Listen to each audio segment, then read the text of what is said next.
Debido al aumento del parque automotor y de la carga portuaria, la perimetral se ha vuelto una vía altamente congestionada. Académicos y expertos en planificación urbana nos explican a qué se debe esto y qué medidas debería tomar el Cabildo.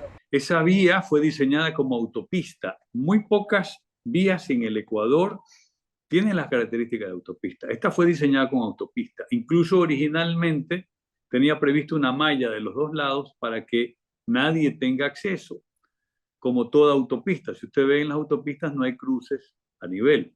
Originalmente funcionó como tal. Tenía un derecho de vía que se llama de cada lado de 50 metros, de tal forma que se podía seguir ampliando. De acuerdo a unas disposiciones últimas, se redujo de 50 metros a 32, cosas que lo han limitado. De ahí se han desarrollado urbanizaciones o desarrollos informales que de alguna forma u otra la han estrangulado a la vía. Entonces ya la vía de autopista que podía haber sido en algún momento o como se diseñó, que fue autopista, entonces le puso la malla para que se mantenga como autopista y simplemente se mantuvo esta vía que estaba aislada, a ratos se invadía, entonces se tuvieron que hacer pasos a desniveles para que mantenga la jerarquía de una vía rápida. ¿Y cuál es el problema? El problema es que hay unos lugares que siguen existiendo esta influencia de peatones y ahí vienen los problemas. ¿Cuál es el problema? Que una cosa que, a ver, hay que aclarar un par de cosas, ¿no?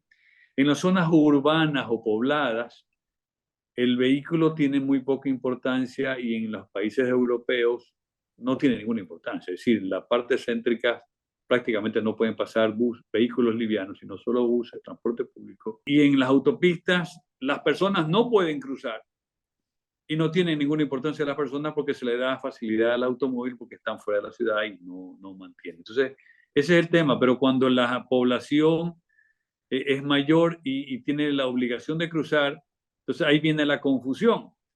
Entonces, una avenida que está diseñada o una autopista que después se convierte en avenida y que va perdiendo las características de una vía rápida y le pone un semáforo, ya la capacidad de la vía se reduce, por decir algo, que es un rango, a la tercera parte. Si le pone semáforo, con un concepto urbano, debería de tener 9 carriles. Entonces, no puede obstaculizarse, no se puede permitir que nadie pare por ningún concepto en la perimetral, por ningún concepto. Tenemos la entrada de la 8. Eso es un mundo terrible. Es un mundo terrible. Terrible en el volumen. Ahí en ese sector hay más de 400.000 personas. Es otra ciudad, más grande que Cuenca. Solo mire la comparación, como urbanista se lo digo. Cuenca está con los 350.000, cerca de 400.000, por ahí. Y hay una vía que es la vía la entrada a la 8, que de los registros que hace la propia ATM, está entre 2.500 y 3.000 vehículos diarios. Y por el otro lado está la Casuarina, otra calle importantísima que se intercepta con la vía perimetral, que demanda otra cantidad de transporte. A la suma entonces de estos supernúcleos del sector público, de estructura portuaria pública y privada, más las estructuras gigantes urbanas, ¿cierto? Le han dado un coeficiente de circulación que ya rebasó su techo. Eso ya requiere una visión diferente, ¿no? O sea, lo fácil es decir, oiga, es importante hacer el otro puente. Sí, pero eso es una utopía, como diría el escritor Galeano.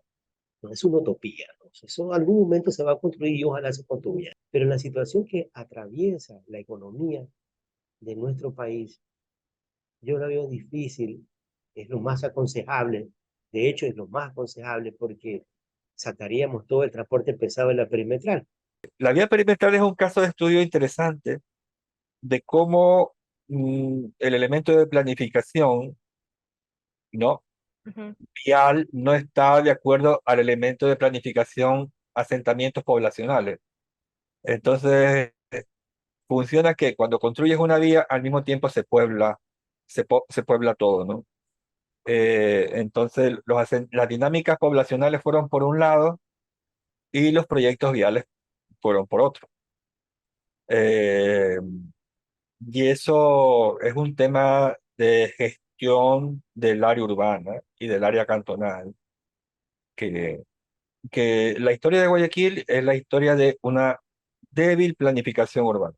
Otro tramo de la perimetral que causa mucha congestión es el tramo que está ubicado en La Aurora. Este sitio, el derecho de vía fue reducido de 50 a 32 metros de ancho de cada lado del eje de la vía, desde el 1 de febrero de 2018, de acuerdo al acuerdo ministerial 002 del Ministerio de Transporte y Obras Públicas.